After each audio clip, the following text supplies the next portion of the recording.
परमात्मा के अंश हैं, वह हमारा अंशी है। हम यंत्र है, यंत्री है, हम तो उसके हैं, हम प्रकृति के नहीं जुड़ रहे हैं। हम शरीर में, हम शरीर नहीं है, तो फिर शरीर संबंधी रोगों से हमारा कोई सरोकार नहीं, शरीर संबंधी समस्याओं से हमारा कोई सरोकार नहीं, इस शरीर के जो संबंधी है उनसे भी हमारा सरोकार नहीं। क्यों? हमें बोध है इनमें से कोई भी अपना है ना देवी, कोई अपना है। पढ़कर देख लो, जिन्होंने देख लिया है भाग्यवान, जिन्होंने नहीं देखा शेष जीवन देख लो, या अपना कोई है, अपना है परमात्मा, अपना था, अपना है, अपना रहेगा। उसे अपना बनाना नहीं पड़ता। ये तो यहां अपने बनते हैं तब जब जन्म होता है। ये रिश्तेदारियां कब बनती है? जब हम जन्म लेते हैं। इससे पहले ये रिश्तेदार नहीं थे, इसके आगे भी नहीं रहेंगे, लेकिन वह परमात्मा, उसके साथ संबंध पहले भी था, आज भी है और आगे भी रहेगा। शाश्वत संबंध परमात्मा के साथ, जहां आके ये बोध हुए शिव। ये साइंटिस्ट, ये वैज्ञानिक भारत से लौटे, बहुत प्रसन्न हुए। वहां जाके लोगों ने, दूसरे वैज्ञानिकों ने खेला क्या सीख के आए हो वहां से, भारत जैसे देश में गए थे। ये नहीं पूछा क्या सीखा क्या, तो हमें पता है क्या सीख के आए हो। कहा भाई घूम रहा था, बहुत बड़ा साइंटिस्ट है आइंस्टाइन, जिसकी लिए चर्चा की जा रही है, बहुत बड़ा वैज्ञानिक भारत पधारे। कहने लगे घूमता सैर कर रहा था, वहां अकेले घूमना बहुत अच्छा लगता था। अकेला बाहर निकला, क्या देखता, एक कुम्हार कुछ बर्तन बना रहा है, मेरी दृष्टि में बर्तन बना रहा है। बर्तन भी बना रहा था, खिलौने भी बना रहा था, भगवान कृष्ण की मूर्ति भी बना रहा था। कुम्हार ही नहीं था, मात्र मूर्तिकार ही था, उसे ये सब कुछ भी आता था। ये सब कुछ देख के मैं बहुत प्रभावित हुआ। ये तो बिल्कुल वैसा ही है जैसे सृष्टा, जैसे परमात्मा। परमात्मा ने देखो इतने सारे लोग बनाए हैं, किसी एक की शक्ल दूसरे से नहीं मिलती, किसी एक का मन दूसरे से नहीं मिलता, किसी एक की बुद्धि दूसरे से नहीं मिलती। मन जिस सांचे में किसी एक व्यक्ति को बनाया है, वह सांचा फिर कभी दूसरे के लिए प्रयोग नहीं किया। कैसा सृष्टा करना में थोड़ा अंतर है, हर एक में दिखाई देगा। सगे भाई भी कहना, एक ही पेट से निकले हुए बच्चे, एक ही माता पिता के बच्चे, लेकिन दोनों की आपस में भिन्नता स्पष्ट दिखाई देती है। एक क्रोधी है, एक बहुत अच्छा है। क्या कर सकते हो आप अंत में यही कहते हो, भाई एक हाथ की 5 उंगलियां भी बराबर नहीं है। घूम रहा था, कुम्हार को देखा, मन में बात आई, कुम्हार के पास गया, जाके राम राम करे, कहा फॉर गॉड सेक, अंग्रेजी में पैसे बोलते हैं, हिंदी में इसको कहते हैं, परमात्मा की खातिर, परमात्मा के लिए इन खिलौनों में से जो कोई आपको पसंद हो, ये मुझे दे दो। व्यक्ति ने परमात्मा का नाम सुना एक विदेशी के मुख से, भूल गया, सब काम का छोड़ दिया, काम का छोड़ के एक सुंदर सा अपनी कृति, जो चीज बनाई थी, जिसकी सृष्टि की थी, एक सुंदर सी अपनी पसंद, बहुत अच्छी तरह से उसे पैक किया, साफ किया, पैक किया, पैक करके उनके हाथ में दी थी। लीजिए महानुभाव, ये मेरी तरफ से भेंट है आपको। आइंस्टाइन ने अपने जेब से पर्स निकाला, उसमें से पैसे निकाले और उस व्यक्ति को पैसे देने के लिए हाथ आगे बढ़ाया। ये क्या कर रहे हैं आप आपने तो कहा था परमात्मा के लिए, परमात्मा की खातिर मुझे ये दीजिएगा, मैंने पैसे की खातिर नहीं दिया, मैंने पैसे की खातिर, आपने कहा था भगवान सिख, गॉड सिख, परमात्मा की खातिर, परमात्मा के लिए मुझे एक खिलौना इनमें से, एक बर्तन इनमें से दीजिएगा, मैंने पैसे के लिए नहीं दिए। जो मैं आज तक किसी पुस्तक से न सीख सका, वह मुझे एक अनपढ़ भारत के एक अनपढ़ इंसान ने मुझे 2 ही घंटों में सिखा दिया, जहां देवियों सज्जनों ऐसी शिक्षा सीखने को मिले। ये कर्म योग क्या है, ये भक्ति में कर्म योग क्या है, ये गीता का मुख्य प्रतिपाद्य क्या है, जहां आके ये समझ आ जाए स्वामी जी महाराज की दृष्टि में वह कर्म योग। अपने लिए करोगे तो ये कर्म बंधन का कारण, अपने पेट के लिए करोगे, अपनों के पेट के लिए करोगे तो ये बंधन का कारण। एक ही कर्म परमात्मा के लिए करोगे तो ये मोक्ष का साधन। ये बात आइंस्टाइन के मेरी समझ में आ गई, जो कभी मुझे इतनी आसानी से समझ में नहीं आ रही थी, तत्काल मेरी समझ में आ गई। किसी ने इन्हीं से पूछा, साइंस ने बहुत उच्च उपलब्धियां करी है, बहुत सुख सुविधाएं इंसान को प्रदान करी है, इसका फल तो ये होना चाहिए, सुख सुविधाएं मिली तो हमारे जीवन में शांति होनी चाहिए, हमारे जीवन में संतोष होना चाहिए। आप लोग सिर ला रहे हो कि नहीं, ऐसा नहीं है। हाँ, भोजन बनाने के लिए आंख धोने से खराब नहीं होती, एक सुविधा है, लेकिन शांति नहीं है, संतोष नहीं है। अशांति असंतोष में उतनी ही बड़ी, चिंता भी उतनी ही बड़ी है। ये डाइवोर्स शब्द किसने सुना हुआ था? किसी ने नहीं। अब बच्चा बच्चा जानता है ये डाइवोर्स क्या है, टेंशन, डिप्रेशन, ये ऐसे शब्द जब हम पढ़ा करते थे तो ये शब्द अनकॉमन शब्द थे, सुनने में नहीं मिलते थे। आज हर एक को पता है, बच्चा छोटा होता है, क्या हुआ है इसे, 10वीं कक्षा में पढ़ने वाला बच्चा, इसे डिप्रेशन क्या है। सुख सुविधाएं तो प्रदान की है, लेकिन अशांति और असंतोष भी क्या करना है। बहुत सुंदर उत्तर देते हैं आइंस्टाइन, कहते हैं इन चीजों से तो अशांति और असंतोष ही मिलेगा।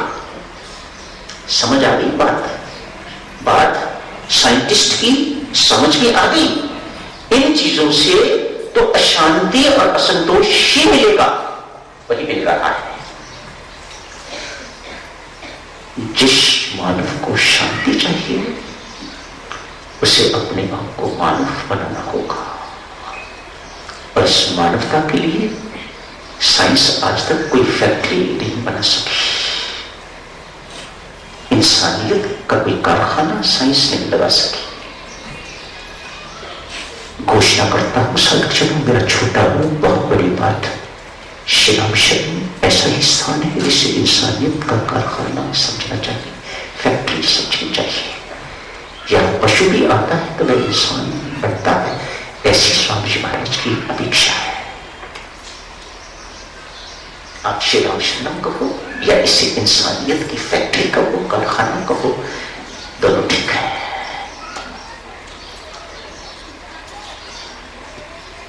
जहां आके जीवन आध्यात्मिक हो जाए वह श्रीराम शरण।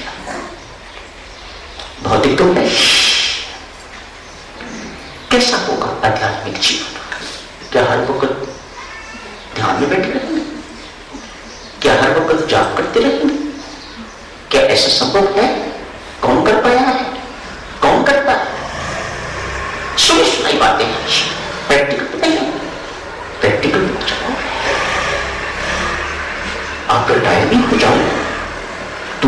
24 घंटों जाओ नहीं कर सकते, तो भी आप 24 घंटों ध्यान के लिए नहीं बैठ सकते।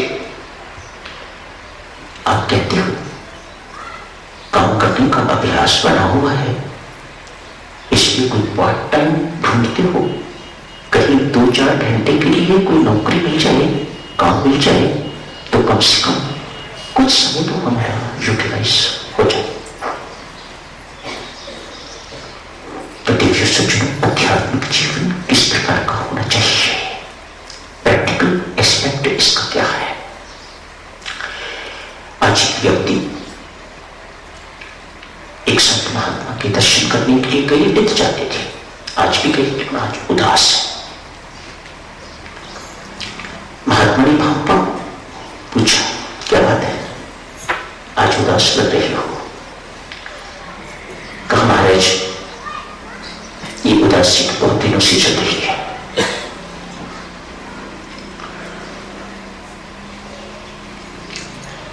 छोटा भाई अलग होना चाहता है, घर घर की समस्या, जहां अध्यात्म नहीं वहां ये समस्या, जहां अध्यात्म है वहां सुलझाने में कुछ समय नहीं लगता। देखिए एक संत किस प्रकार से सुलझाते हैं इसको। छोटा अलग होना चाहता है, हो जाओ, क्या कठिन बात है इसमें, क्या चाहता है? कहा महाराज, मुझे अलग होने में कोई इतराज नहीं, मैं उसे कहता हूं शांतिपूर्वक अलग हो जाते हैं, तू अपना हिस्सा ले ले, मुझे मेरा हिस्सा दे दे। मानता नहीं, क्या कहता है, मेरा हिस्सा मानता है, जिद करता है, लड़ाई झगड़ा करता है। मैं तो कोर्ट में जाने वाला। महात्मा कहते हैं, बंधु बच्चा है, नहीं महाराज 50 साल का, तो समझो 50 साल का बच्चा है। महात्मा कहते हैं तो समझो 50 साल का बच्चा है। अरे बच्चा है जो बच्चों जैसी बातें करे, छोटी छोटी बात के लिए लड़ाई झगड़ा करे, जिद करेगा बच्चा, समझाने पर भी जो ना समझेगा बच्चा, तो ये समझो कि ये बच्चा 50 साल का बच्चा है। छोटे बच्चे 5-5, 10-10 पैसे के लिए लड़ाई झगड़ा करते हैं, बड़े लाभों के लिए, भूमि के लिए झगड़े करते हैं। यदि तू भी ऐसा ही करता जैसा है कर रहा है, तो फिर तुझमें जिस पर सत्संग का रंग चढ़ा हुआ होना चाहिए, तुझमें और उसमें फिर कोई अंतर तो ना हुआ। जा अपना थोड़ा सा हिस्सा से दे दे, काम बन जाएगा, झट से फैसला हो जाएगा। देने वाले को बंधु विश्वास रखो, कभी परमात्मा घाटा नहीं पड़ने देता। किन ढंगों से वह उसकी पूर्ति कर देता है, मिस्टीरियस आर हिज वेज, बड़े रहस्यमय ढंगों से वह उसकी पूर्ति कर देता है। शक्ति को देने वाला बने, देने वाले कार्य दे, शांत होता है, वह उसको खाली नहीं रहने देता। जहां आके ऐसी बुद्धि मिली साधक शरण, वही है श्रीराम शरण।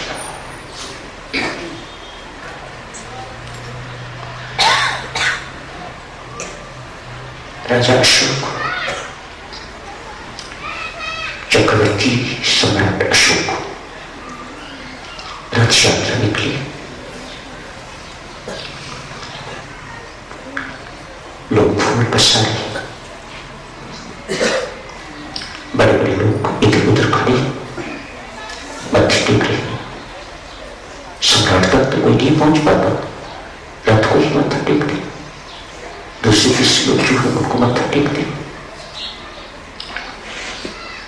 सम्राट अशोक ने क्या देखा, एक नंगे मुंह से साधु आ रहा है आगे से, झट से रथ से उतरे, अपने मस्तक को जैसे थे, अपने मस्तक को उस नंगे मुंह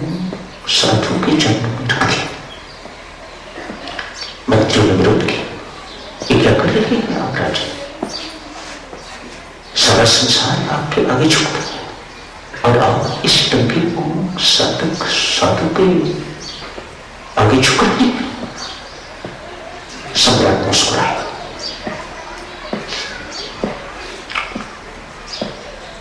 कुछ दिनों के बाद जिन मंत्रियों ने ऐसा विरोध किया था, ऐसा कहा था, उनमें से एक को बुलाया, कहा कि मैं कुछ, पंडित जी महाराज बैठे हुए, मुंडी, मछली की मुंडी, मुर्गे की मुंडी, बकरे की मुंडी, भेड़ की मुंडी,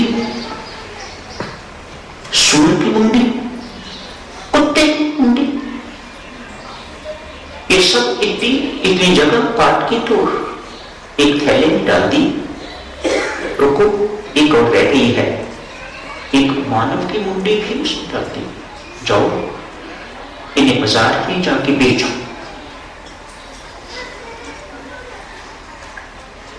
बल्कि महोदय को हुक्म था, उनके साथ एक लोग और भी साथ मुंडियां बेचने के लिए बाजार में मंत्री महोदय घूम रहे हैं। सबके एक मानव की मुंडी को छोड़कर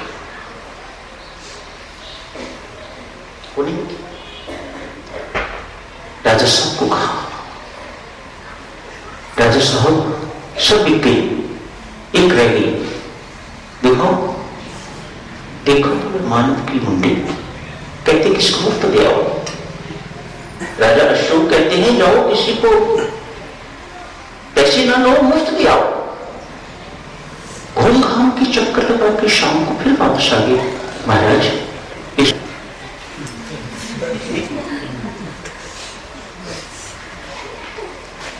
पूछा क्या बात है? सम्राट अशोक ने पूछा क्या बात है? सबकी पेमेंट करी है, लोगों ने खरीदा है, इस मुंडी को कोई मुफ्त में लेने को तैयार नहीं, क्या बात है? कहा महाराज ये मानव की मुंडी है, इससे लोग घृणा करते हैं। क्या अर्थ है इसका? क्या मेरी मुंडी से भी ऐसे ही घृणा करेंगे? हाँ,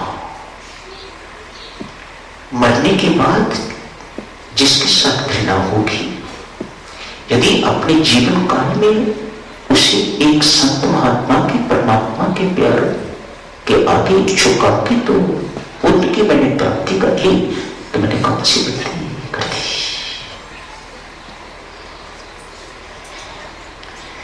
परमात्मा के प्यारे को प्रणाम किया है, इतना बड़ा पुण्य अर्जित किया।